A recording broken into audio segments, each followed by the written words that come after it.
on behalf of the Turrbal, Jagera, Yugarapul, we'd like to just acknowledge the people that walked before us, our ancestors that walked before us, and also to all of our ancestors, really, to your ancestors too.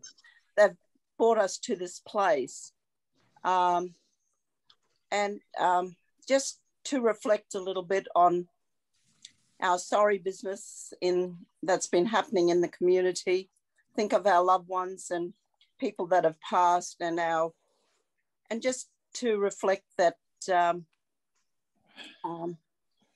we wouldn't be here today without the guidance, knowledge, and wisdom of our ancestors that brought us to this place in time. I appreciate all of you coming on board, and Uncle Bill, looking forward to listening to you today. Thank you for allowing me to speak here. Thank you. Thank you, Denise, very much. That was mean of me asking you at such short notice, so thank you very much. I appreciate that. I'll introduce Uncle Bill. I don't think Uncle Blinky needs a lot of introduction. He's been involved in reconciliation for a very long time.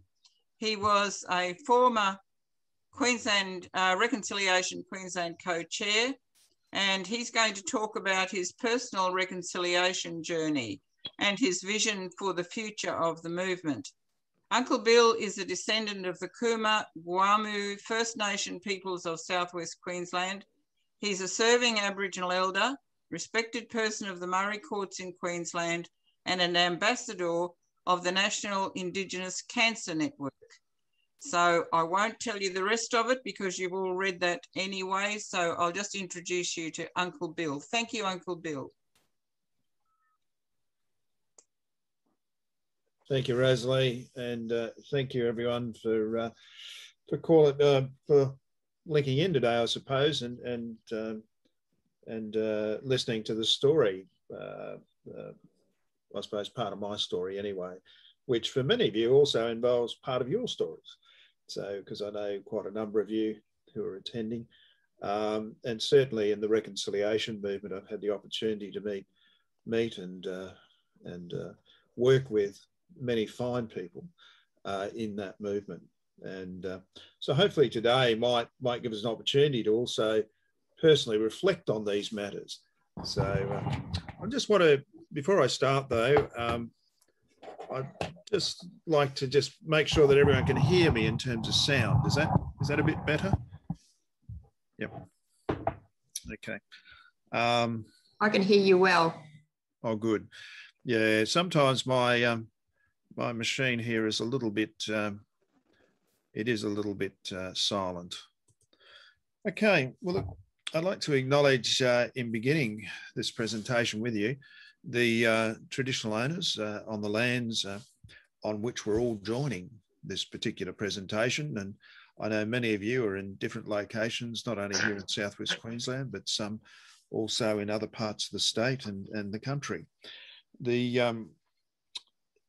In terms of the traditional owners of the lands on which we meet and their elders, and as Aunty Denise eloquently put it, those who've walked before us, and importantly, their elders today and their emerging elders into the future. It's been a really, I suppose, part of the acknowledgement is acknowledging that all of us, our First Nations people, have undergone a fairly traumatic 250 years in the last 250 years with colonisation and other things. And for many of you, you've also come to be Australians and join this country as well, and to acknowledge that many of you, in fact, also have very different stories to bring to reconciliation as well. And so as we move forward in matters around reconciliation and acknowledging not only the traditional owners of the land, but acknowledging that on this land, there are many stories, there are many truths, and reconciliation as we move forward is ultimately going to have to deal with many of those truths and how we might reconcile and come to agreement on matters as we move forward. But look, the purpose of today's presentation, and the reason I think Aunty Rosalie and Aunty Heather and others have asked me to come along, was to talk to you about a little bit about my story. And I might do that, I suppose, just as a quick timeline.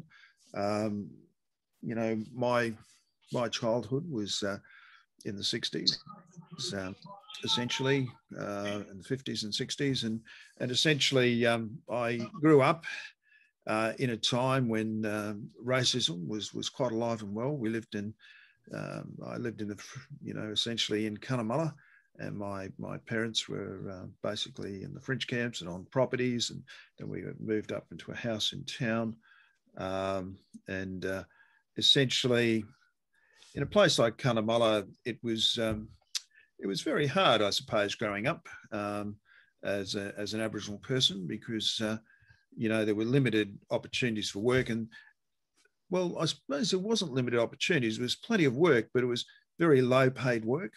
There was always work for Aboriginal stockmen and women, like my relations, my uncles and my aunts. Many of those worked on properties, and essentially we had a life that was, look, I suppose for me as a child growing up, I wasn't really aware of that much about what poverty was, even though we lived in it. We had a very loving and supportive family, a very strong matriarch in my grandmother, who spoke 13 different local languages. There were 7 different tribes in the Cunnamulla region, and certainly within our mob alone, there were still frequently spoken up to 6 clans dialects when I was young. And my grandmother was quite active and involved there in the community, and particularly with a lot of our elders, or their, you know, our camp elders and others in Cunnamulla. Great gathering times when people got together, of course, was you know, around playing cards every pension day. You know, when with most communities, there was always opportunities to sort of, you know, get together and share things. And I don't remember too much about celebrating Christmas or birthdays, but certainly there were a number of other occasions that we would get together on a regular basis. Apart from funerals, there was also marriages and other things that were happening in the community. That were always times for people to come together and show respect to one another. However, that was on one side of the tracks, on one side of town, and the other side of town, it was quite different. It was there was, you know, there certainly was a curfew. We weren't allowed up into the town areas, certainly after dark. Many of you are aware, here in Brisbane, we have the boundary to boundary street. Well, it was quite alive and well in Cunnamulla, I can tell you. You know, we weren't allowed in certain areas of the town after dark. And then when we were allowed during the day to go into certain areas of town, we were only allowed to essentially walk on certain sides of the street, depending on what street you were on. And importantly, when you went into a cafe or a business or even the picture show, there were different entrances in that time when I grew up. And it was still very much alive and well. The lighter skinned, sort of, I think in the Australia story, they referred to them as creamies, but, certainly, people like myself and others were very much taken away at times, and the stolen generations were quite alive and well, and the welfare used to regularly visit the homes and the camps of others in the local area. And so I get to appreciate, I suppose, a lot of the things that you may have come to know about Aboriginal people, and our story was, and I can tell you from my experience, were real. They were happening certainly in my life and my lifetime. In saying that, I also had a non-Indigenous, my father was a Scotsman, and he married my mother, which is not uncommon back in these times. You know, it was, whilst it may not be uncommon, I suppose, you know, one of the things that happens though is when a non-Indigenous person marries an Aboriginal person, then they lose a lot of privileges in their own community. In some cases, the privilege to work is taken away from them. I remember my father was an exceptionally good worker, very skilled artesian board driller, much sought after, and probably one of the most experienced men in Queensland at the time. And many people wanted him for his skills and particularly his ability to divine water. He was a water diviner.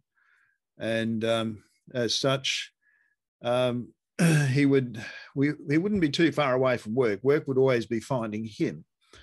But interestingly enough, as soon as work would find him not too far behind, what would also happen is the racism would find us as well. When they found out my mum was an Aboriginal person and then dad had half-caste kids, then it became almost fairly predictable. Within a few months, we'd be moving on to the next job. Hence, when I grew up, I went to many schools, probably around in excess of 20 schools in my primary and secondary school years, as my father moved from town to town and took us from place to place getting work. We always had a house, I should say. He was, as I say, a much sought after and a professional man. But at the end of the day, he suffered. You know, I know it hurt him greatly, the sort of racism that he experienced because of, you know, his wife and his family. I have a lot of respect for my father because he stuck with us. He didn't abandon us. He didn't succumb to the pressure. And so was for me a great role model, I suppose, in, you know, the work ethic.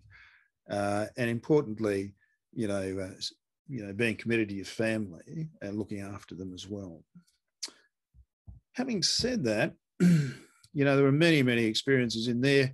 Maybe one day I might get the opportunity to write about them in a book, which were quite enlightening, I suppose, and had a lot of impact on and informing, I suppose, you know, my life, forming my character, you know, as we grew up.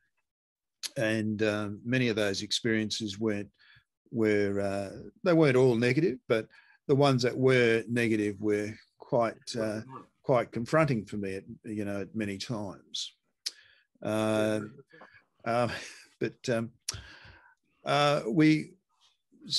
having said that, so here I am, a young fellow, having gone through school and been to many of those, and I found myself in an interesting position where I'd just sort of finished doing grade 10 with my aunt and uncle up in a place called Kenilworth on the Sunshine Coast. That was one of my father's younger brothers, and I was sent up there to go to school because Dad invariably at that stage was out in one of the remote properties working and doing things, and it was difficult. I should say in my schooling too, I did School of the Air and a number of other things. So I, by necessity, had to, I suppose I had to be intelligent enough to be able to read and write. and I fortunately did a lot of reading. Part of my growing up in schools, particularly in places like Kenilworth, was the being in a lot of cases the only, you know, Indigenous or the Aboriginal person in the school. In some cases, racism was never far away. And like most people of my time, I mean, I was a good sports person. I grew up, you know, and I suppose my dad, he would not, you know, sort of tolerate, you know, the racism that was overt or in your face. And I witnessed him on a couple of occasions where he defended my mother's honour, so to speak. So I sort of had a very similar approach to it. I didn't let people get away with it. I didn't just sort of skulk away or avoid it. Most of the time I would ignore it, but if it was persistent, then I would certainly, if someone was confronting me, I would certainly stand my ground. And in most cases then, at the aftermath of that, usually was I ended up in detention. They usually ended up being the one who was seen as the victim or the the one offended. That's fine. Detention was great for me.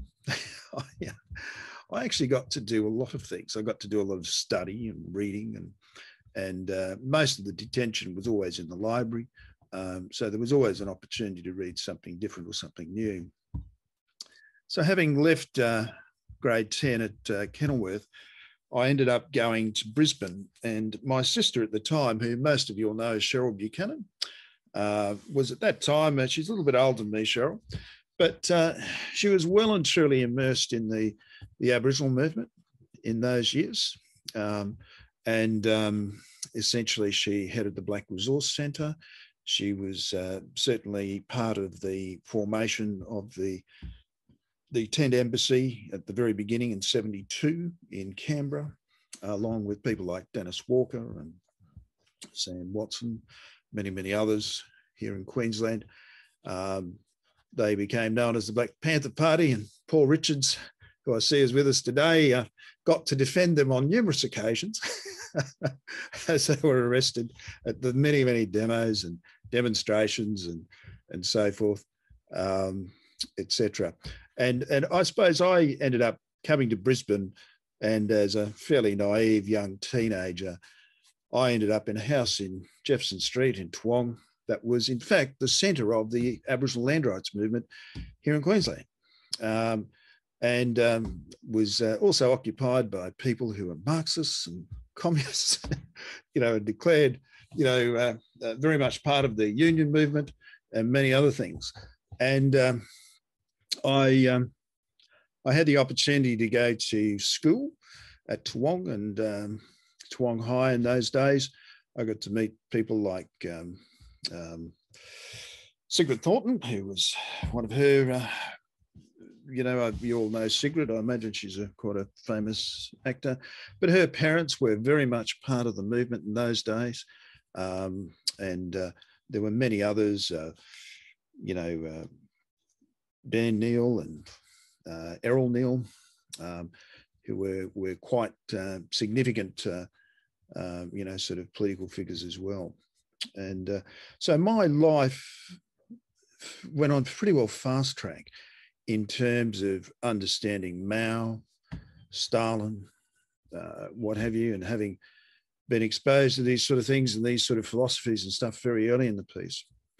And then after a brief period, I found myself talking at many of the university campuses and the many rallies that we were having as a young person committed to land rights. And that whole land rights journey for me as a younger person, when I started there, I sort of went on a tour with the Australian National Union of Students in those days, AUS, who was very much behind many of the Aboriginal land rights movement things that were happening. It was quite active back then.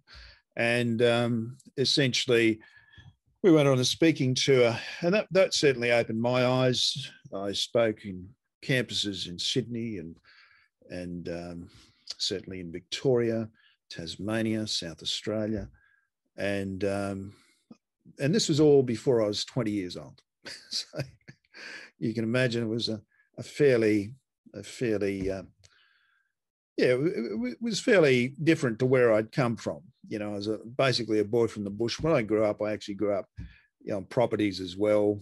And, I did all the normal things, ride horses and do all of that sort of stuff when I was very much younger, worked on dairy farms. I even got to visit Paul Richards's farm once and got to play around with his tractor, as Paul would tell the story, and up at Ammermoor there and places like that. And my dad was very much part of that sort of country life around the Murri Valley as well. So I got to experience a fair bit of that when I was younger. But now here I am at 18 to 20 years old, and all of a sudden I'm thrust into into a fairly volatile political world, you know, that is trying to make sense, I suppose, of just my brief life experience with racism and witnessing some of the many things that had happened. And even though we haven't covered them here, you know, there were many circumstances that involved my family and others, and sort of incidences of police brutality and all sorts of things that happened in our past. But, you know, at the age of 18, I was a fairly angry young fellow, like most of them. But the problem is I couldn't stay angry, because I was searching for I was searching for answers to questions I still hadn't even formed in my own mind, if you can understand that. You know, I wanted to see a better way forward in these matters. And that was when I suppose I sort of ended up going on a bit of a different path. I ended up with a group, FARA, Foundation for Aboriginal Elder Research Action, which gave a bit more discipline. I met a fellow by the name of Pat Dodson, who was fresh out of the seminary, the Catholic seminary, and he was fresh, quite frankly. You know, this was his first job. And met quite a few others, you know, in that process. And I should say at this stage, my sister Cheryl had a big influence on that. And not only her, but people like Dennis Walker and another fellow by the name of Mitch Thompson and others. And there were many back in that time. David Wertheim, you know, there were just a whole range of people who were, you know, I suppose fairly iconic back in terms of the formation of a lot of those sort of, you know, very formative years for me there. But the questions I was sort of seeking answers for, I suppose, was, you know, around issues like, you know, which we hadn't formulated, but they were around issues like reconciliation. What are we going to do about it? What can we do about racism? You know, not just stop it, but what can you do to, you know, to ensure that you turn that whole issue of the current state of race relations into a positive rather than a negative, you know, because there were so many lost opportunities for people like ourselves. Many of my family also were taken away, I should say, to places like Cherbourg and Warrabenda. We even had family up in Dormiji and Kowanyama, places like that, where over the years, many of our people from our country, and as I began to think about that, I started to think about more of our Aboriginal story. And so I did a fair bit of work with the Australian Law Reform Commission for a little while, just as a sort of contracted third party at times, to sort of, you know, look at some of the things around customary law, because they were developing whole processes around customary law at the time. And I got to travel pretty well most of the big dreaming stories that were associated with a lot of that work. And this was work that I was also doing back in that time with a lot of the research I'd started with FARA, and then I'd gone on and worked with a fellow by the name of Graham Walsh at Takaraka Rock Art Research Centre in the Carnarvon Gorge. And I was doing a lot of research work around that. And so I began to, just as a self-interest, I found myself sort of going walkabout, as you do, with some of the old fellas, and basically following some of the big stories and getting to understand, I suppose, you know, our Aboriginal connection, our connectedness, and understanding not only that, but, you know, I suppose BC before Cook, you know, what we did as communities and how we interacted and how we communicated through the stories of the old ones. And so I was really quite fortunate. In this time also, my own elders, you know, were passing on information to me. And here I was also sitting with respected elders across the country and listening to their stories as well. It was quite humbling. And for me, you know, it was really, I suppose, quite a privilege to sit behind these old fellas, particularly at some of the biggest ceremony businesses that were happening at the time, and some of the big meetings that were being attended. And particularly, you know, I did this in the like in the central desert regions with the Eastern Arunta, and then certainly all the way following the dreaming stories from my country, which is in Western Queensland. And I didn't tell you where I'm from, but essentially I am, my mother is descended of the Kooma or the Gwamu nation on my grandmother's side. On my grandfather's side, he is Kamilaroi, a descendant of one of the Aboriginal ancestors whose name is Beeswing in language. And essentially he, so we've got connection there. And my father, as I mentioned earlier, is Scottish. So, you know, he's another one of those tribal fellows, you know, sort of, but he's actually second generation Australian with still a very strong connection to the Scottish heritage, and that's the Buchanan sort of side of that. And up in the Murri Valley, the Buchanan families are quite large, and there are many Buchanan relations of mine up there as well, which is another whole story, another whole chapter. But having said that, my traditional owner country is, I was born at Durrumbandi on the banks of the Kowata River, basically in the floods that were going through at the time. And it's basically just Cubby Station is probably the easiest way of describing it, because Cubby actually comes down to that side of the river where I was born. And essentially we grew up.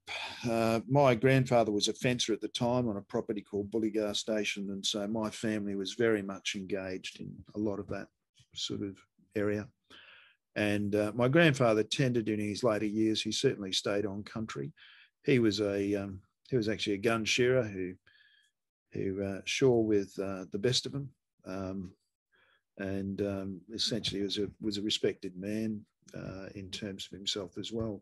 So I had some good role models there, but they also, even with my grandparents and so forth, were well connected in terms of, and well known in terms of the elders of other communities. Like even when travelling up to Mount Isa and places like that, people knew our family, and so it made it very easy for me to. It's almost like you have a passport. I suppose you have access, and you know, I never found travelling to be daunting at all. There was always someone, you know, we're always connected in some way, and so my sort of group of friends and those who influenced me grew quite largely in those years for the next couple of years until I was around about 24, 25. And I joined, I had a few formal jobs. I was worked with the Centrelink, or well, as you know it now, was called Social Security back in those days, Department of Social Security. I worked as a liaison officer with them for quite a period of time. And that was for about 4 years. I think we're talking here from 79 through until about 84, 4 or 5 years. I worked with Social Security, and my job as a liaison officer was to travel to fairly remote areas of Western Queensland. My area extended from Gatton in the east to Birdsville and down to Murri in South Australia. And because it was a Commonwealth department, and by necessity, I'd get across to quite a lot of those areas and travel through there. And my job essentially in those days, and again, I got to meet many of my people and my relations and blood relations from this country as well, because my job was to go out and help them to access, you know, the age pension or child endowment for mothers and stuff back then. And because all of our people they were born without a birth certificate, because most people are born on country. You don't have a birth certificate. And the only time, you know, so when you're born, you know, you haven't got, you know, all of that sort of stuff happening. And so my job was to really go and talk to local property owners and local postmasters and shopkeepers and others to get them to fill out affidavits and vouch for the age of these people so that they would qualify for the age pension or whatever the benefits. And interestingly enough, pretty well most of the mob, their birthday was the 25th of December. which, is Christ's birthday. And it was interesting. And I always thought, I always wondered, in those years, why the 25th of December? Everyone's born on the same day. And of course, it was very simple. We have such a connection to the Creator, our people, and we're so connected that, the way that we honour him best is to accept that his birthday is our birthday. And so when, even though that we know it was the birthday of the Son of Jesus, the Son of Christ, being the 25th, but in these particular circumstances, this was, for many of our people, was a sign of respect, was to choose that date. The other things, I suppose, that sort of, little things that sort of stick in your mind when you're doing a lot of this travelling on country is essentially, I got to meet lots and lots of non-Indigenous people, and, they weren't all racists. They weren't all racists against Aboriginal people. Many of them were, in fact, their best friends, as they say, were Aboriginal men and women who had worked with them and worked on properties. And in fact, most of them owed their very livelihoods to those men and women for the way they worked in those many, many years. And even though many of them worked for very, very small pittances or wages or what have you, their friendships were still strong. And so this is me in my early 20s getting a sense of this stuff. And it was pretty important that there were many, many stories, that, were happening, and many I'd heard at that time, of the friendships between them. Lots of these were associated with droving, and it was interesting. A lot of the droving is along the big rivers and down the big water courses, and these are, of course, also our dreaming paths and storyways. And so our people got to connect, in many, many different ways. And so these many stories fascinated me. As I began to become more and more conversant with them, I suppose my issues around when I was younger, being the angry young man, began to change. My thoughts began to change. They began to sort of say, well, there's a lot more to this than just, simple racism. There's people here are also connected to country as we are. They're connected in a different way, but they're not, sort of connected to a way that they're adversely impacting in some cases. And so you begin to see in the Aboriginal movement, even at that time, many non-Indigenous people beginning to join the movement as well. And a lot of them were frustrated with, what was happening with some of the bigger companies and certainly the politicians and others. And so it was interesting.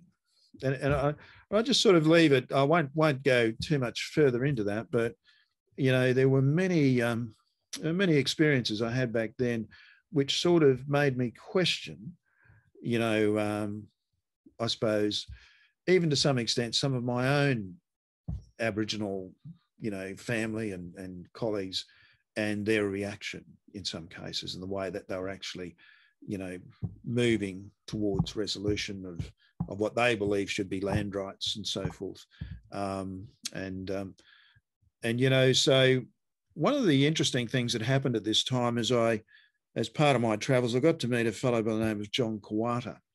Now, John Kowata, I don't know if any of you know him, but John was the first man in Queensland to bring a case against the Queensland government. And that was in terms of the Archer River, or the Archer Bend National Park, just north of Cowan. And you wouldn't have the Mabo case without Kowata. And in fact, if you think back at this time, we had the Aboriginal Land Rights Act was in play from the 70s. And essentially, we'd also had the Anti-Discrimination Act had come in. And at this particular time, Hawke had pretty well put the coming into the 80s, had put the country on notice and sort of said to particularly the premiers through the COAG that, national land rights is going to be a reality.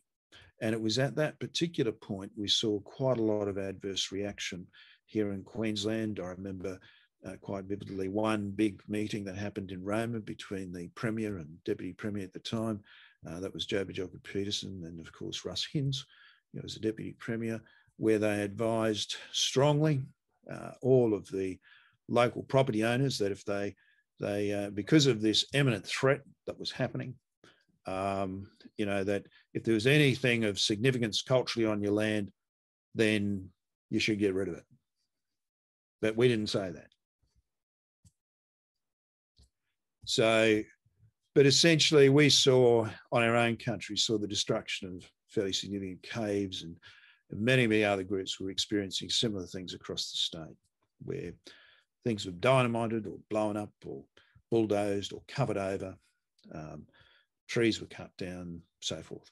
And so what happened at that time then, John Kowata's case was coming up, and it was before the court, and essentially my understanding as a young person at the time, and just having a recollection of actually being in the streets, like many of our young fellows were on the streets and to sort of help support and do things, was that essentially, the judge, when he rose in the afternoon, he sort of said, I'll reserve my opinion until the next day.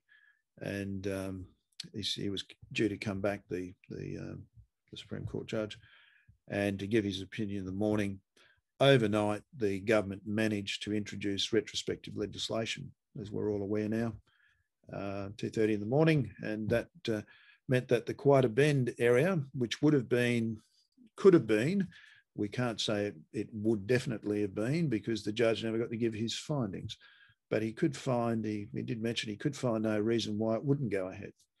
And I suppose that was signal enough for the government to actually implement legislation overnight, which actually turned that particular portion of land into a national park, which was the only way you could circumvent the land rights legislation at the time. And I'd known John Kowata at the beginning of his journey as well. I'd met him on one of my many travels up there, and John had become a personal friend. And in fact, my nephews went and did ceremony with John in the Cape, and many others up there in the Wick country. We have a personal connection there as family. And but anyway, so that was how John lost his case.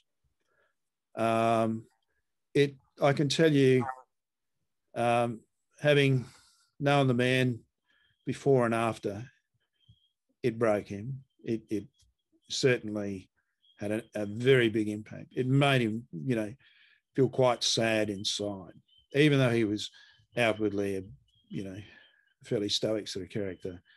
There was a great sadness about him. And, but in the intervening years then, we saw many, sort of governments rustling, and we saw the Aboriginal,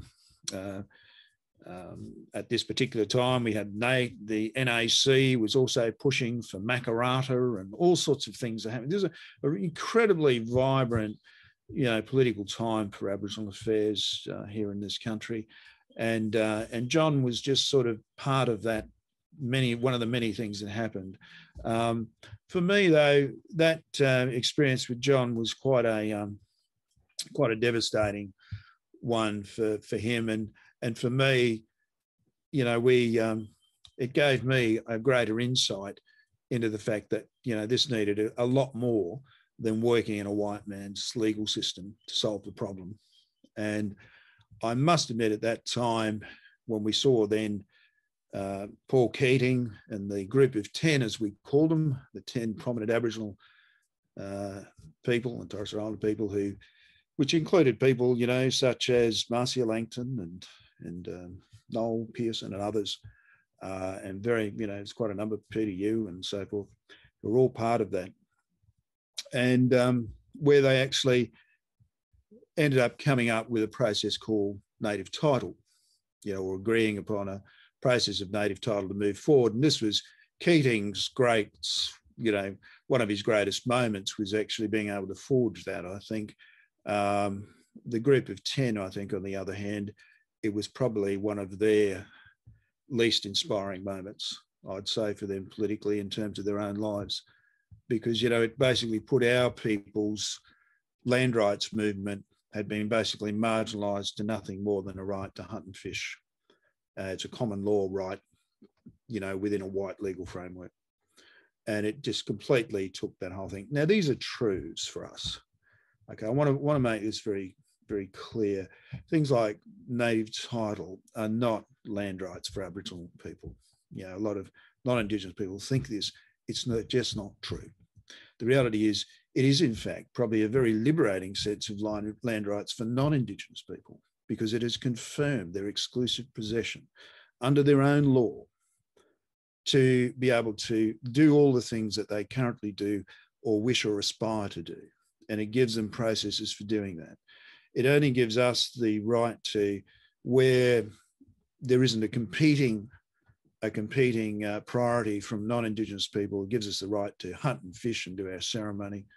But in the end, even that can be taken away, and we only have the right to negotiate, and do, some sort of form of compensation for that loss. So I just want to be really clear as we move forward, reconciliation for me, and at this time, you've got to bear in mind, I'm come from a family of land rights fighters from way back. And it's part of our DNA, I think, for every Aboriginal man, woman and child in this country, as it is for every Torres Strait Islander man, woman and child to fight for the rights of their islands, even at this time of great climate change, when they stand to lose their places. So land rights for us is also about recognition. It's about I suppose that spiritual notion, our connectedness, our sovereignty, as sovereign responsibilities, to looking after country and those sorts of things. So these are all part and parcel, I suppose, of the person who I am. And these are the times, I suppose, these great moments. And I was there, of course, like all of you were, well, many of you were, when we had the Royal Commission to Aboriginal Elder Deaths in Custody, and the emerging things that came out about that. And it was interesting at the time. I didn't really appreciate the significance of it, but recommendation 339 was, calling on the country to go into a process of reconciliation, and to begin to look at this as part of moving forward. In 92, they formed the Aboriginal Council for the Council for Aboriginal Reconciliation, of which, Pat Dodson and Charles Gustav and people like Fred Cheney and others, and many others co-chaired, including Aunty Jackie Huggins is another one. Here in Queensland, the likes of, Aunty Evelyn Scott, who's passed, and I mention their names now. I mention them respectfully, just so as, we can respect who they are. And also people like Mick Miller, and, there was Joseph Ely, for example, from Seychelles in Queensland. There were many Queenslanders who were part of that process. Bill Lower, for example, was another fellow, Uncle Bill Lower, who we know, and many others. Some that, probably, we know who, might startle us at times. People like Sugar Ray Robinson was on that council, was very much part of that process as well.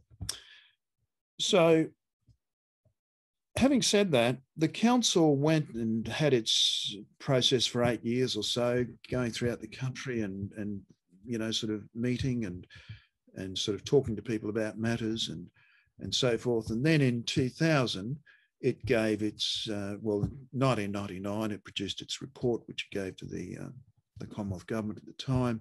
And then in 2000, people were walking over bridges to sort of protest the need for these things to be done, and particularly for the Royal Commission to be looked at and for reconciliation to move forward. The interesting thing for me at the time was that I was really quite busy at this time doing other things. I was, I suppose, quite involved here in Queensland with, I was at the University of Southern Queensland as a director, the head of programs there up until 1990. And then I got sort of picked up and taken into the Department of Families and Premiers initially, but then into Families with Anne Warner's administration at the time. as one of the people, is to help them sort of respond, I suppose, then to the Commonwealth Government's call, you know, for dealing with, you know, cultural diversity and those sorts of things. And I got involved very much in a thing called MCATU, the Mobile Cross-Cultural Awareness Training Unit. And I myself, along with a fellow by the name of Warren McMillan, were both co-managing this particular process within the Department of Ethnic Affairs, with help from the Department of Aboriginal and Torres Strait Islander Affairs. We were doing this joint sort of project to engage training throughout the country with police and hospitals and councils and all sorts of people, to actually make them more culturally sensitive, or cultural awareness training, which is what it was called. It was quite a big thing back then. It was a new direction, you know, particularly for a culturally diverse society such as Queensland, very multicultural. And so I found myself being exposed to really quite a lot of rigorous academic stuff in that process around cultural diversity and stuff. And it also, I suppose, helped me to form a much better idea of what now are termed, I suppose, issues of cultural safety that we need to address. It also helped me to sort of understand how to empower people to, I suppose, deal with the peer pressure that racism thrives on and things like that. And by empowering people, giving them personal skills and a personal motivation to look at things differently, to have a different lens. And so, having trained some 6,000 odd police, I think in that time, I know that over a period of around about 4 years, I managed to have, you know, sort of programs across the state with somewhere close to around about 8,000 to 9,000 people personally through the sessions I ran. And they were, it was fairly intensive sort of time for me. And of course, when that was sort of coming to a close, we got some recognition. That was recognised by the Prime Minister's office in Australia. We got an award, all that sort of normal sort of public servicey type stuff they do. So it was all recognised and started to become part of induction around the country and so forth. So having said that, I got plucked out of there, I suppose, to some extent, and into managing the state office for Aboriginal affairs in this country, in this state. So I became the manager of the Director's Office of Aboriginal and Torres Strait Islander Affairs. And I must admit, I was probably way out of my depth at that point.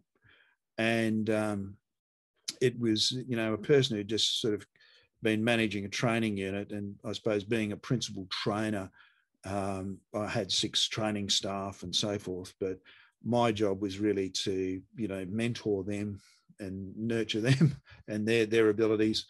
And all of a sudden I'm throwing in to run, you know, a dozen regional offices around the state and a whole heap of other things. And, you know, I've got a sort of, you know, 20 or 30 staff there, accountants and all sorts of people, you know, and I'm basically managing this office on behalf of the director, and working as part of a state executive team with other regional directors to sort of, you know, run an entire program across the state in what was largely a government department that I'd personally been at war with, you know, for the better part of my life. And I can say this honestly. And I recognise in this particular forum here, many of you will not know this fellow, but a fellow by the name of Jerry Langevard. Now, Jerry Langevard was a fellow who worked for the Department of Aboriginal and Torres Strait Islander Affairs back in the day of Joe Bajelki-Peterson and what have you. And Jerry was one of my great friends. He was a non-Indigenous person, a senior public servant, well trained, and academically, you know, a man who held masters and PhDs, all sorts of things. But he was passionate about the injustice that Aboriginal people were receiving in this state. And yet he worked in terms of the history areas of the department and looking at a lot of the you know, what Aunty Leslie Williams and others have gone on to do now with the, you know, the histories and the personal histories, the community histories area. Jerry was much, you know, the beginning of that whole area to save what little we had left in terms of those histories. And it was interesting. I always remember Jerry ringing me up and sort of saying, Bill, need to talk, you know, come down and have a cup of coffee with me. And he was in tears, the poor bugger, because at that particular time, he'd just basically come back from the Queensland archives where they'd actually just destroyed literally decades of Aboriginal files, you know, as part of their normal clearing after the 30 years, you know, it's within the government's right. He had protested strongly to try and retain that information, but essentially had been overruled. And that overruling came from the Premier's office, which was Joe Bajorka-Peterson's office at the time, because, you know, these files were deemed to not be necessary to keep. However, we know, and I can tell you right now, and Jerry knew back then, that if there's only going to be any justice for people who'd been incarcerated in these missions and around the country, that these records would become a pivotal part of their story and their claim to it. But anyway, having said that, I'm now managing the state office for this organisation, which is rather interesting, you know, a decade or more on. And essentially, it was an interesting time because, you know, at that time we had the rise of people like Ray Robinson, who was very prominent in Queensland politics, and the relationships he had. We still had Charles Perkins was still alive at that time, and so there are very much some very big things happening around these sorts of times. And I suppose my job there was also around the Aboriginal, you know, sort of the communities, and particularly looking at the issue of land and land ownership. And because at this stage, bear in mind, we're talking here around about 94, 95, when I moved into that. In 92, land rights had just, Native Title Act came into being. By 94, in this state, the Queensland government had sought to go down its own path with legislation and then rejected it. And essentially on Aboriginal communities, whilst everyone was thinking about what's this going to do to my property, you know, and my pastoral property, on Aboriginal communities, this was quite a different story as well. And so this department was now looking at issues around, you know, native title and you know, very early days at that stage around those matters, around native title and Aboriginal deed of grant and trust communities, which they'll call the old doggets. And so that was interesting as well. And bear in mind, we'd also came from, you know, and it's a whole different story, but if you think about people like Bob Catter Sr., and in 95, he was a bit of a maverick in his own party when he brought in the community councils legislation, you know, but they all begrudgingly allowed him to do it because they needed to respond to the fact that the 75 Discrimination Act had basically called on them to abolish the Aboriginal Acts, and they'd had this intervening sort of, you know, arrangement or a protocol or a policy which hadn't been formulated into proper acts. And in 85, they finally got their act together in Queensland and brought in the Community Services, you know, Act for Communities. And this actually was about the doggets, deed of grant and trust communities and how they were being managed and so forth. And bearing in mind, all of this is Queensland specific politics. And so for me, as a young person, well, getting older at that stage, you know, I was starting to begin to, I suppose, you know, find myself in a rather interesting space of influence in places I'd not previously been in a place of influence, you know, and that was with the government of the day and those sorts of things. I should say, just for in the interests of history and just in terms of who I am, I did stand for Parliament in 1989. I was, it was rather interesting, and that was in Toowoomba. And I stood in the safest, basically, National Party seat at the time, the safest National Party seat in the state. And that was the seat of Clive Berghofer, who was the mayor of Toowoomba at the time. And it was rather interesting. I'd sort of, I was given the option of standing in a safer seat that I probably would have won in terms of Toowoomba North, but this was Toowoomba South. And I chose to stand for Toowoomba South quite deliberately as an Aboriginal person. And it was actually, I chose to do that with some advice from a really good friend of mine, a person who wasn't a friend of mine at the time, but a person who would become a friend I much respected, and that was R.M. Williams.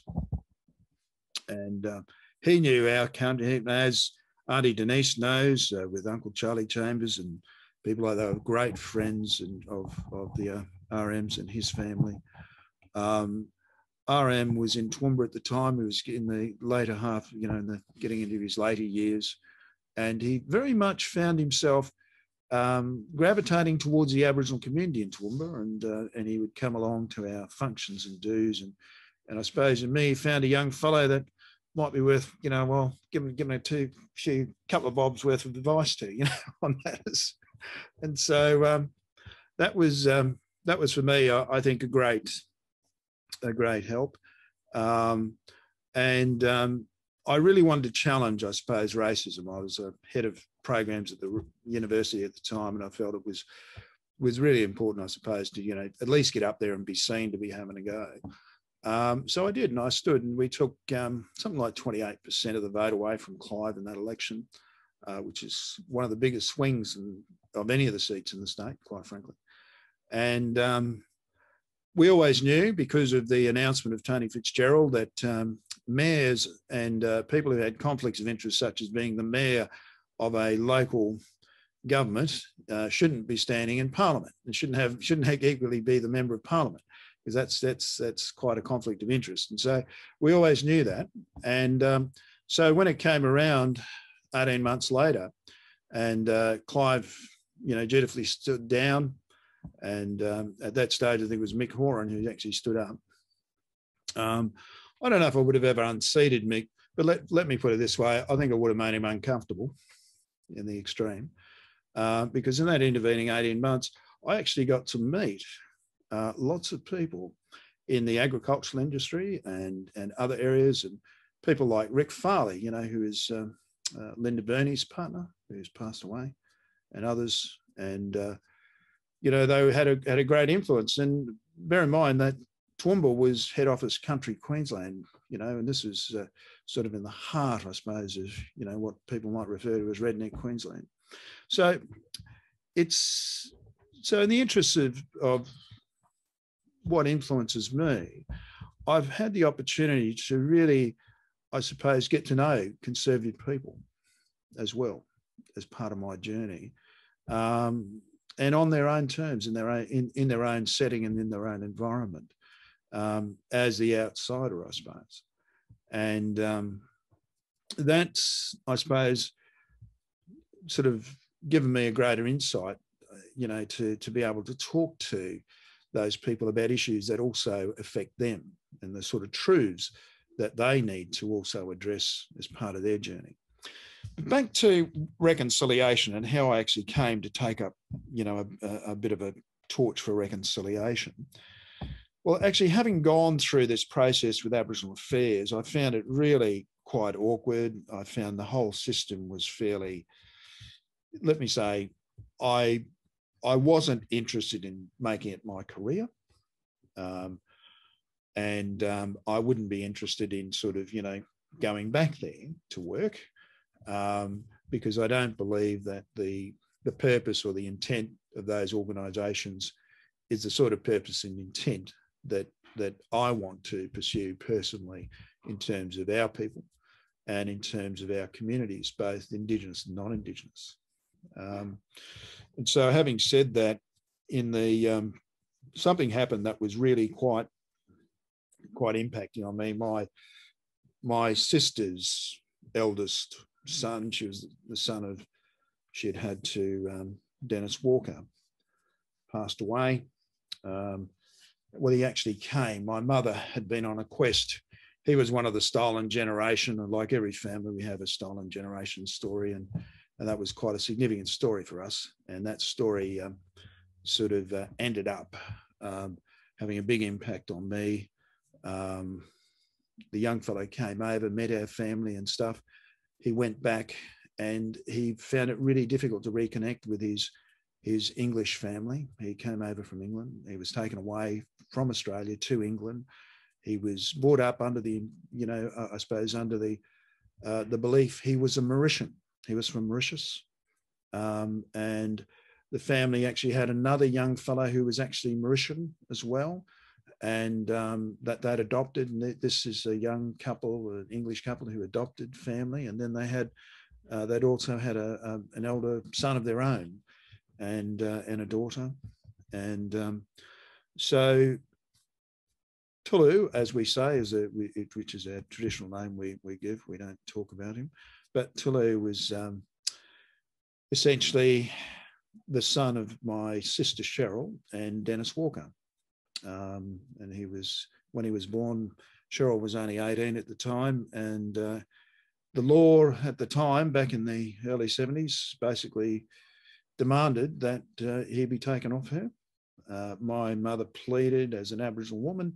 They wouldn't allow him to be given to her. He was taken in as a ward of the state.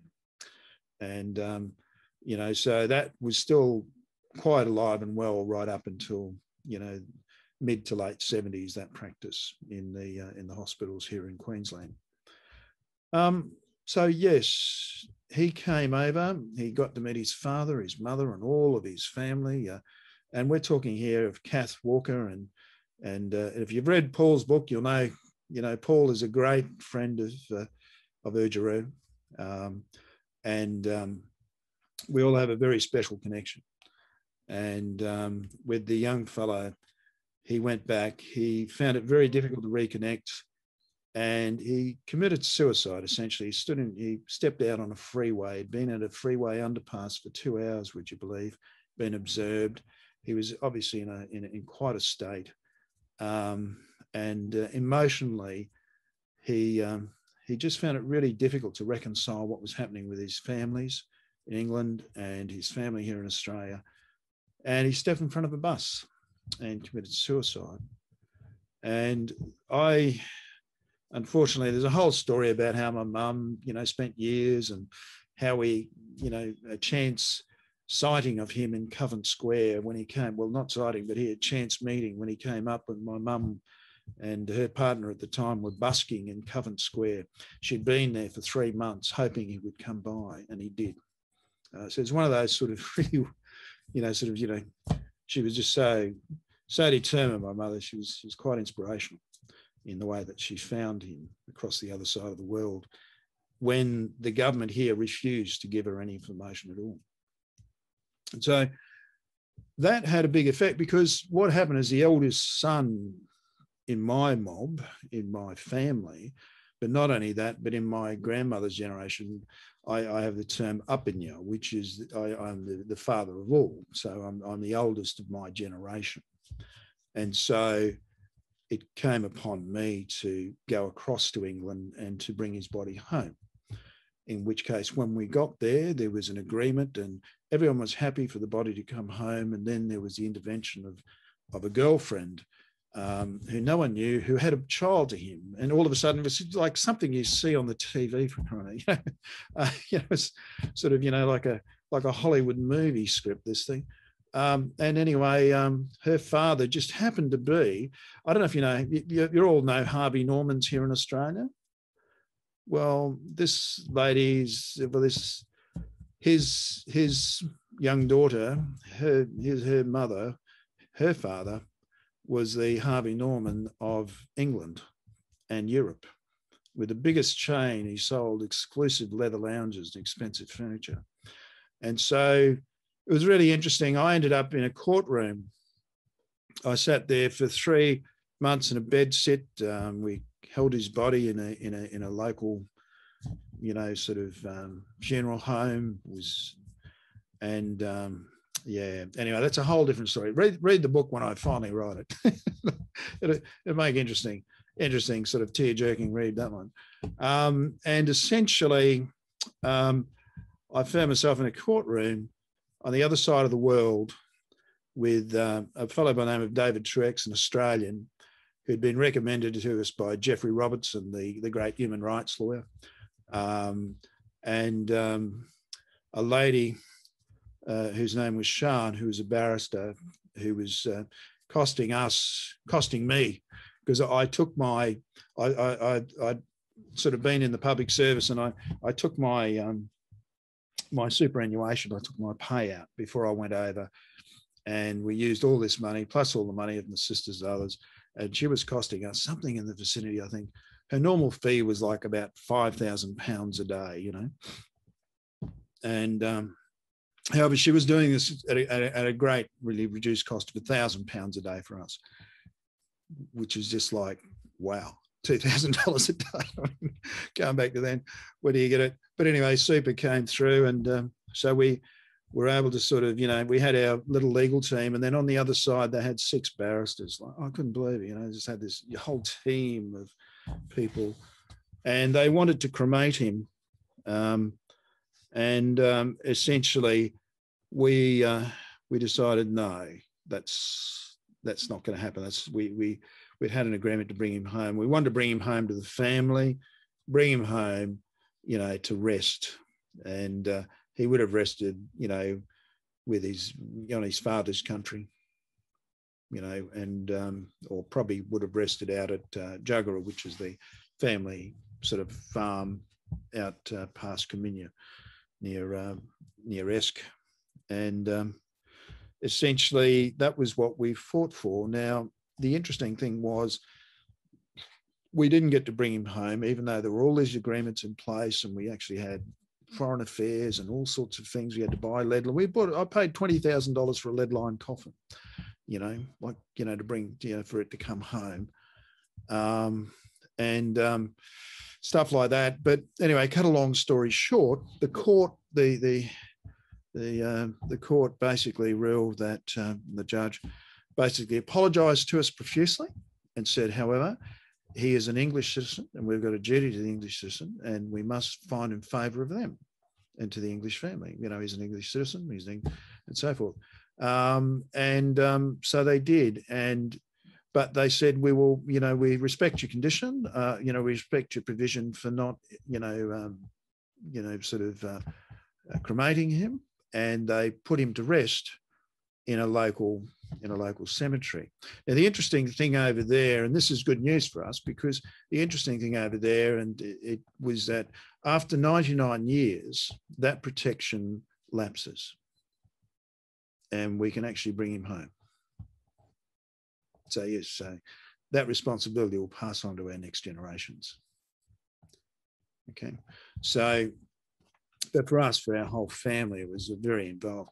Now, the interesting thing through this is I got to deal with many First Nation groups, or First Nations peoples whose children have been taken away, and similar ones had been to Holland and been to, one was German, Yugoslavia, you know, Aboriginal kids ended up in all sorts of really strange places, and quite a lot of them, quite a percentage of them committed suicide, you know, when they found out, you know, or they had the opportunity to reconnect.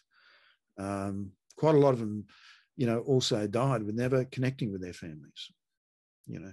So I think, you know, these are the real tragedies, the real, you know, the real truths, you know, also that happen in relation to these things. These are the human truths, the human, you know, sort of tragedies that sit behind things that we need to reconcile. So for me, I suppose then, after that particular incident,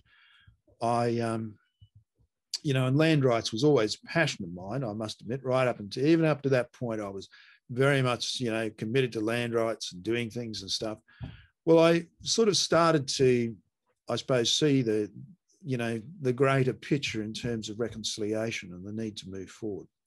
And we wanted answers, and we certainly, you know, we wanted recognition of those personal tragedies, I think, as a family, and we weren't going to get them through land rights. You know, whilst we might have got a land back and recognition of all of those things. And so it was interesting, reconciliation. I started to get a lot more engaged in it, a lot more involved, to which point I ended up working in the private sector for a while as a consultant, working there, in which it was rather interesting because I was working for an engineering firm, and most of the work that I was being consulted to do was to come and actually deal with how the government was implementing the recommendations of the Council for Aboriginal Reconciliation, i.e. I was sort of engaged to help negotiate the first Indigenous justice agreement as an external consultant, to assist the Uncle Bob Anderson and my sister Cheryl, who's a deputy chair, but to assist the department and others to go out and negotiate those things, and to do that consultation. Was also there to help coordinate and assist with when we did the first of the Community Welfare Fund, you know, sort of consultations and the beginning of the stolen wages stuff, right back in the early noughties, 2000s,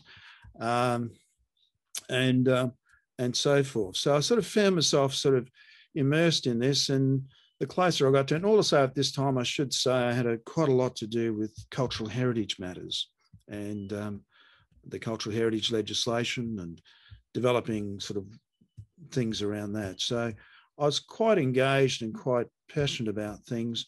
And then 2006, I suppose the other thing that happened to me that was significant was that they brought in the RAP program, the Reconciliation Action Plan program. And here in Queensland, we sort of, you know, suggested to our minister at the time, who was Warren Pitt, Curtis Pitt's dad, you know, formerly from a member from North Queensland. And Warren Pitt ended up being and I was working with Department of Main Roads. And so I ended up sort of, you know, oversighting with another fellow who's on the Zoom here today, Colin Neville. And Colin basically was a person who I have a lot of respect for, and I've worked with in the early days, and I'm sure Colin found me a bloody handful and a half to work with, because I was sort of like you couldn't really rein in at times, but look, we passionately worked on that cultural heritage stuff, and for Cole, that was a major passion. And it would be lovely to hear Cole's story on here too about some of the work he did in you know, bringing the plight of cultural heritage in developments in Queensland to a national significance. And but yeah, I got You're doing very well, Bill. Yeah, you're right. You're doing very well. Thanks, mate. And Colin and I actually, we managed to sort of start on not only a thing called Bitumen Dream, but we also started on the Reconciliation Action Plan for Main Roads, which was the first government one here in Queensland, a government action plan for a department. And then in 2012, so I had the opportunity from go to woe to develop that within the department, see how that could structurally change things, see the effect. It was quite empowering, actually, and quite illuminating for an Aboriginal person like myself to see the actual effect that a RAP could have on a department and totally change its culture. Whether it liked it or not, it was changing. And we saw an increase in the number of Aboriginal people working there. We saw some real change happening. And that was really, really quite exciting for me at the time. And then in 2012, the government did its whole of government RAP. And I must admit, whilst that was exciting to see, it was really a very lackluster attempt of putting a RAP together as a first whole of government RAP, but it did happen. And I must admit, you know, I played some small part in influencing that as well. The thing that happened that really impacted on me, and I suppose, you know, at this time, was that I also got approached to become, in this, you know, time, sort of 2008 or so, and I think Aunty Heather and others of you'll know, we sort of ended up becoming a member of Reconciliation Queensland for quite a while. And then I did step up into the role of co-chair for a number of years as well. And but the thing that really impacted on me was when the Newman government came in, and I was still working in the Queensland Public Service at the time. And essentially, Newman was hell-bent on his reduction of the public service, in which case, you know, people were just, you know, getting essentially shoveled out the door. In this time, 5% of the Queensland Public Service did, you know, it got downsized. However, the reality was we had essentially, I think it was 48% of Aboriginal and Torres Strait Islander people who worked in the public service at that time when Newman came into power, within that first 12 to 18 months of their government, lost their jobs.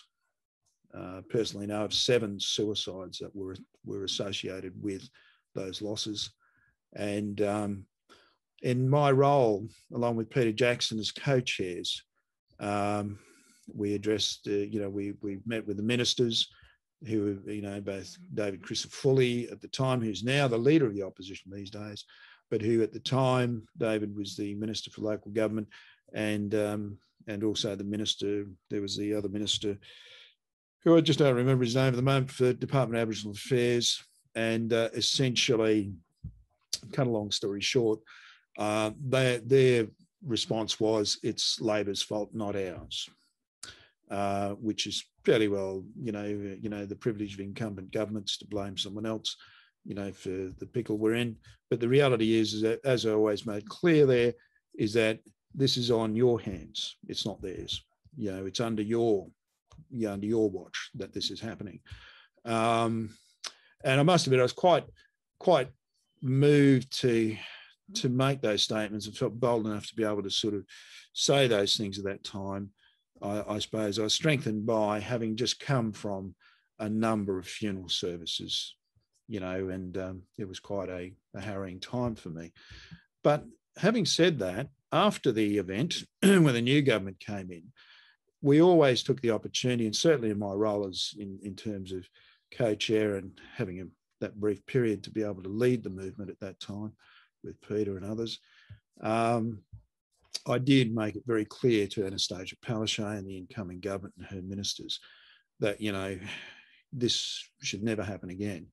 And we saw a great response in there. They actually came together and pulled together in terms of the government having its whole of government rap, which I should say is a much better effort, much greater effort, and is setting now a standard for the rest of the governments in Australia. We're the first one. We also had the pleasure of working with the chief magistrates to help the judiciary develop their RAPs in recent years, as well as the Queensland Parliament.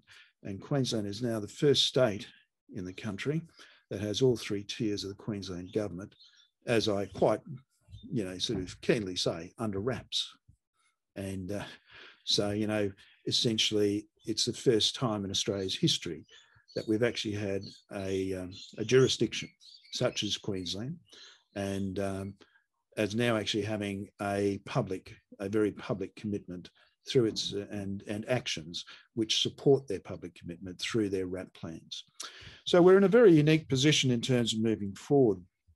I do realise that I'm probably gone well over the time here, but I would probably like to just say, in summing up, for me, if I think back to when I was a young fellow, you know, sort of back in the camps and going out and chasing guanas and emus and stuff like that, that I'd be sitting here talking to you today.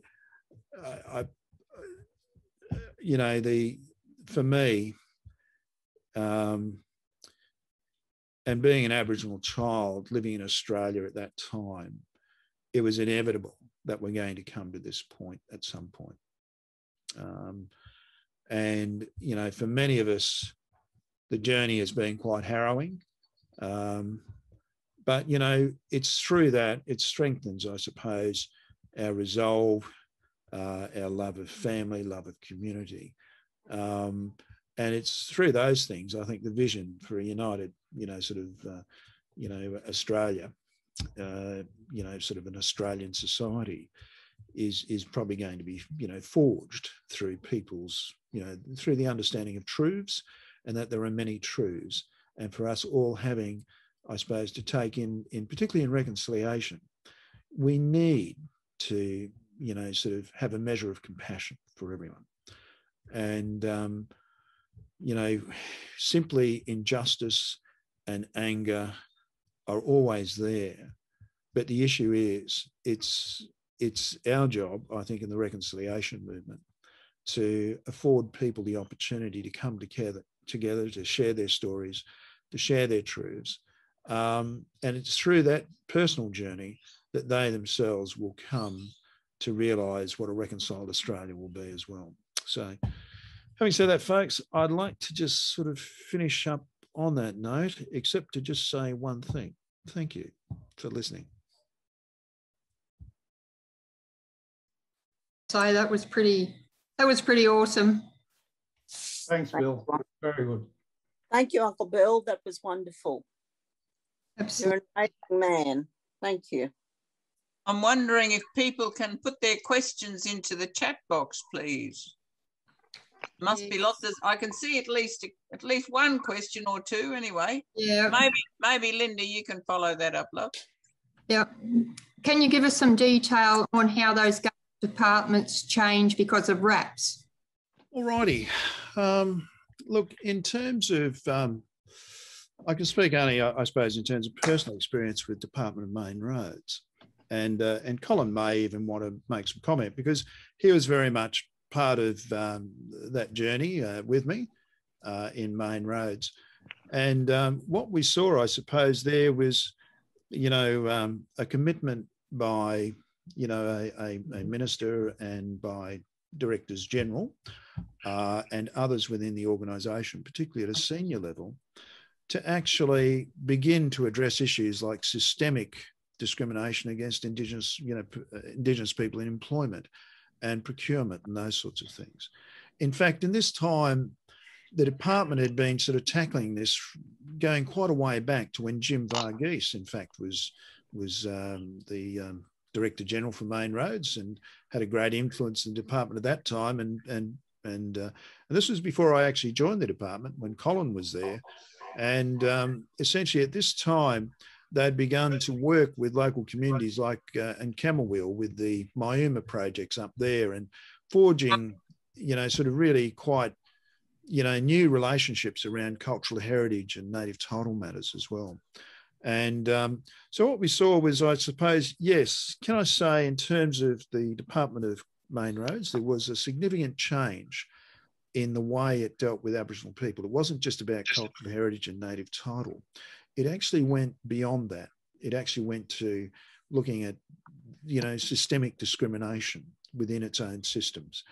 And so, in my understanding, particularly at the time with a number of other departments who came on board, but really, Department of Main Roads, before we went to a whole of government RAP in 2012, was principally probably the largest department that had actually committed to the RAP area.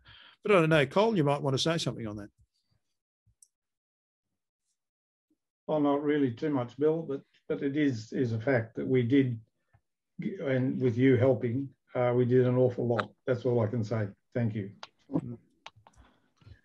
Okay, there's another comment here from Paul Richards. Paul being Paul, how come there were no terrorist acts from Aboriginal people?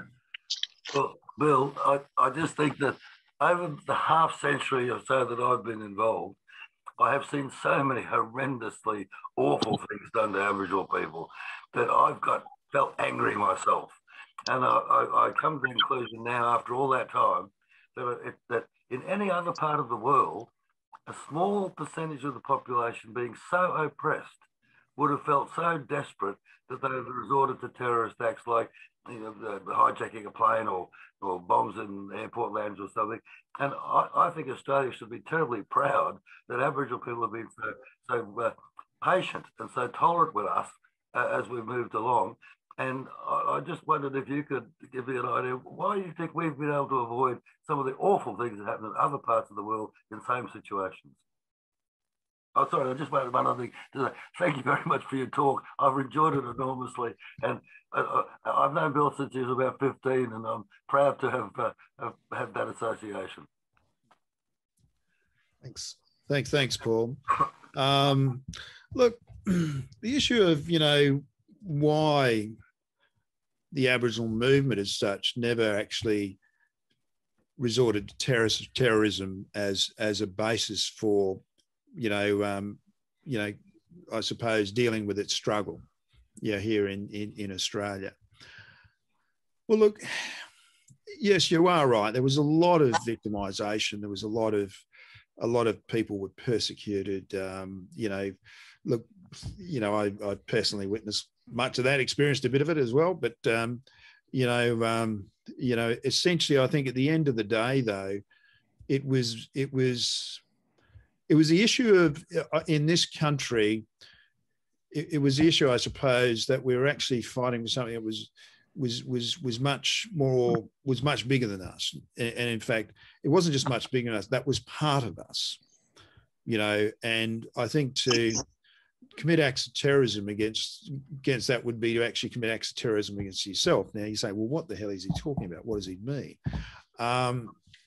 What I'm talking about here is the fact that it's our connectedness to country, and it's about our belief, I suppose, as Aboriginal people, that, everyone is here for a reason. I mean, my old people told the story of the ghosts who would come, so, I mean, there were these prophecies, a bit like in the Bible, I suppose, if you want to call it that, but, where things were being foretold, even in your own communities.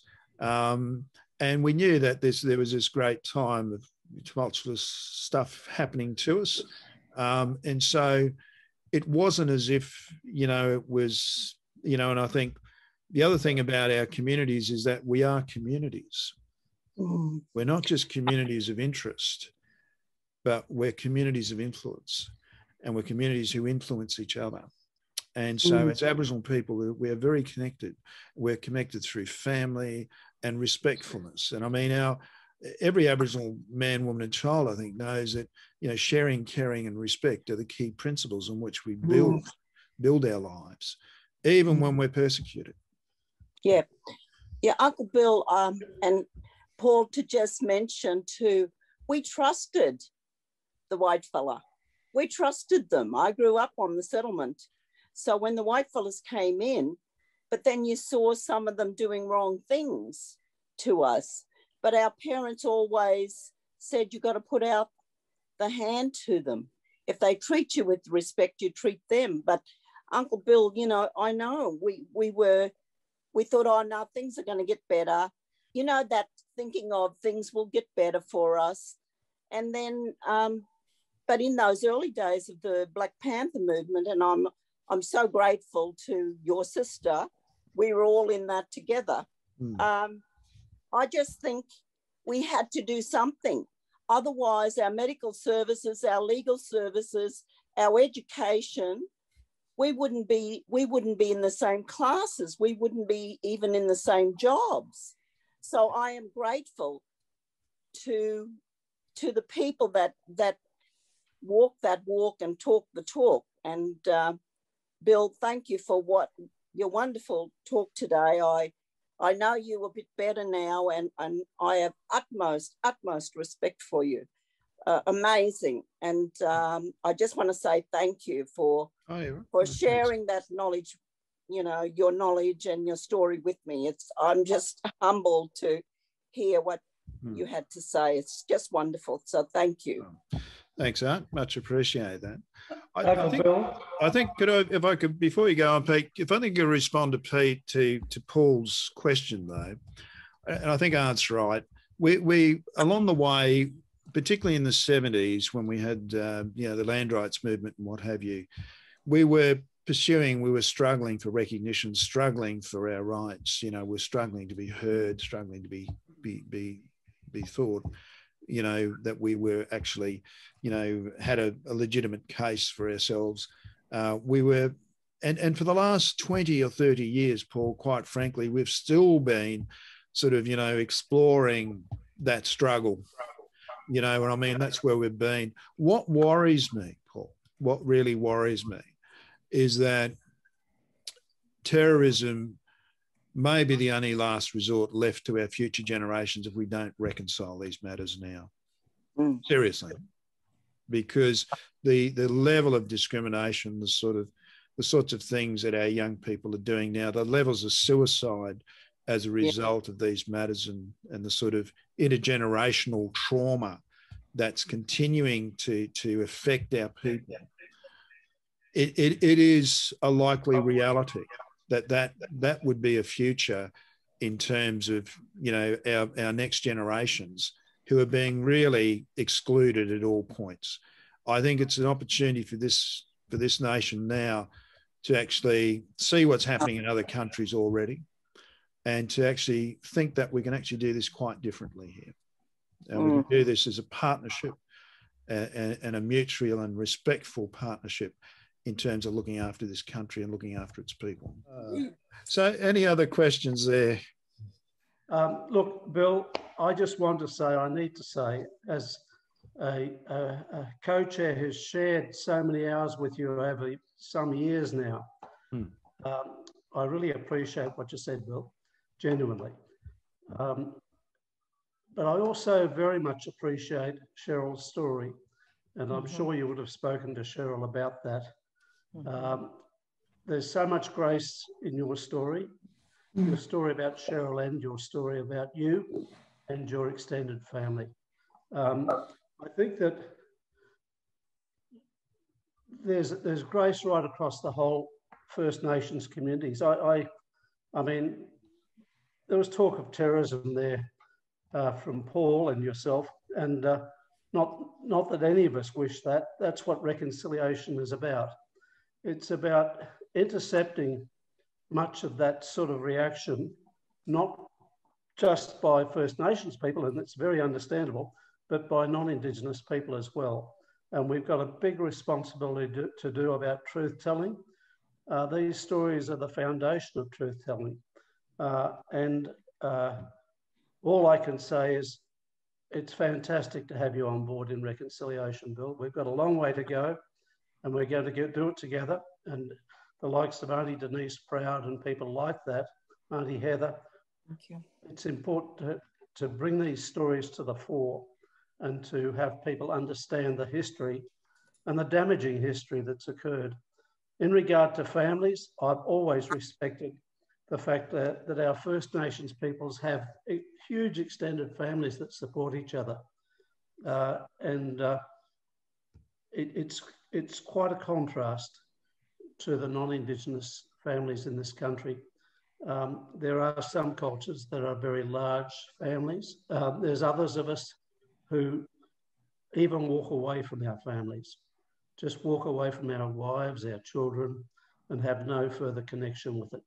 And there's clear history of that in this country. And the foundation of large families and people with large families who respect each other, they have their aunties and uncles and extended families and care about each other, sits within our First Nations peoples. That's probably all I need to say, and I look forward to continuing to work with you, Uncle Bill. I've got a few questions to ask you on a private nature. Thank you. And I wonder if I could just add, like with Peter's comments there, this is Angie in Toowoomba. And, you know, I came to Australia to live and work in Australia. I was about 47, 48. I'm 75 now.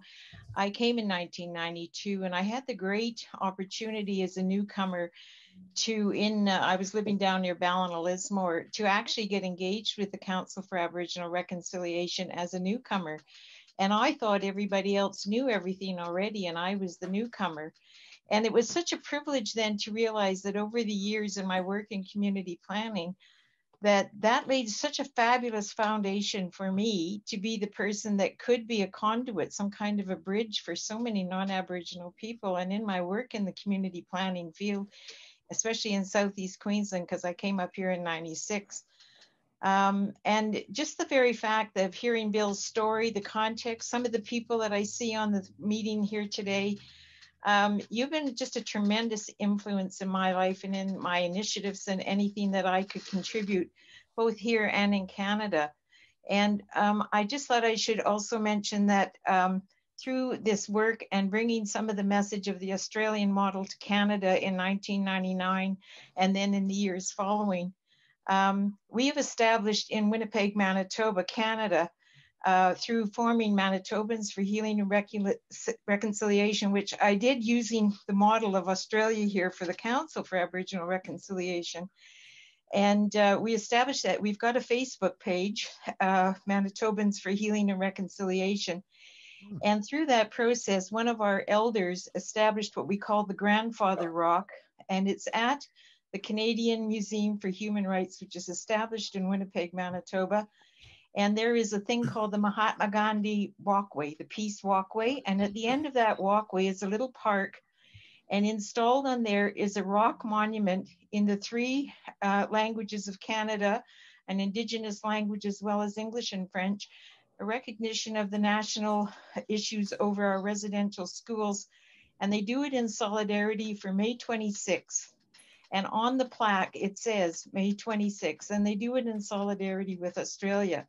And I have to say that that is all because of the work that has been done here in Australia and my being able to, you know, be educated and latch onto it and to do whatever I can do in that area. So I just want to let you know that the solidarity continues. And even though COVID is going to prevent people from being there this year at this little plaque site, that the elders and the community, and in fact, I think they're doing a Zoom instead this year, that they have this monument and they do it for May 26th in solidarity with Australia.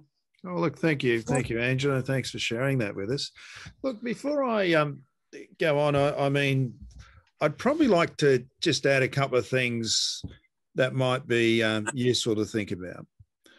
Nuremberg has the monument, you know, which recognises the incredible and devastating journey that the Jewish people had, you know, in World War II and so forth, World War I, II. And essentially here in part of reconciliation, and I suppose one of the things that always drives me in this, and I've spoken to numerous politicians over the years about this, is that we really need to have a place that tells the story of First Nations peoples in Queensland. And it needs to be a priority of government to do that. So as our future generations don't sort of, you know, forget, you know, the importance of these things as we move forward. So that's one thing. The other things, I suppose, that interest me is in the reconciliation side of things. And if I think about the issues around terrorism and so forth, back in the 70s, terrorism was the exception. It wasn't the rule. It's quite different now. It's quite a world now where we turn on the TV and every second, because of instant media, where now it's become very much part of our lives. And I fear here in Australia, if we don't, you know, sort of work together to address the issues here, then you don't leave our younger people much choice but to pursue other more, you know, ardent means. And that's really it's a lose-lose situation.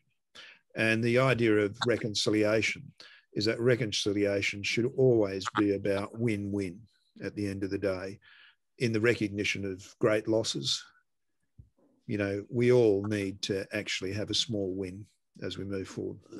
And so, having said that, you know, we really need to, the issue for me is in the movement is also the Uluru Statement and the voice from the heart, you know, and just to let you know that, yes, I am passionate about those things. I do support them. I realise they're about having a national voice. They're not just about having a voice here in Queensland or in local government. But essentially, the issue of Makarrata, someone to help us moderate our treaty system by jurisdictions is good, but each jurisdiction, including Queensland, must get on with the business of negotiating treaties, because that is basically the framework, you know, of the white legal system that forces us to do that. The other thing is that our cultural governance, our Aboriginal First Nations and our Torres Strait Islander First Nations cultural governance institutions, BC before Cook, dictate that as well. Okay. Now, I'm not talking here about, you know, the Torres Strait Regional Authorities or any other thing that's formulated or constituted under an Australian white legal system. I'm talking here about cultural governance in terms of we are independent First Nations. We're not collective. We don't just not speak the same languages. We actually have long established protocols and long established agreements in terms of land in this country that go back BC before Cook. And that's what we need to have recognised as we move forward. And each local government, each state government, each federal government through a Makarrata Commission need to actually just be mindful that, you know, they need to be aware of whose country they're sharing it with. So who are the collective, you know, sort of owners of country as we move forward. Treaty also, by the way, is not the instrument of reconciliation. I want to make that really clear. Treaty is not the instrument by which we will reconcile. Treaty is basically an agreement between sovereign nations about matters affecting trade, social, cultural, and other spiritual matters, which may help us support reconciliation. Reconciliation itself is a process that deals with truth and justice. Treaties don't deal with that. So I want to just be really clear where I come from when I'm part of the movement is that, you know, we need to recognise that, you know, there are many things and reconciliation for me is a much bigger thing. There are 5 dimensions of reconciliation. I'm sure you're all aware of those. And it's how we actually address those within these footprints, within these local government areas, within these First Nations areas, and how they address that, which will be the subject of whether or not a treaty is effective or not, if that makes sense. So our job, I think, is to help those groups come together and reconcile matters in a way that's going to help all. But yeah, so there you go, something different. We should call on Kumi to give the vote of thanks. Oh. Yes, thank you so much, Uncle Bill. It has been just awesome hearing your story. I mean, usually we frequently see you in the role of like the MC or the moderator of panel, hearing other people's stories. And this has been really illuminating. I mean, yes, thank you for your generosity in sharing your story and so many sort of personal aspects. And it's, yeah, I think everyone here has probably learned a lot. And so really, thank you. There are lots of comments as well of people saying thank you. And yeah, it's been really a wonderful session.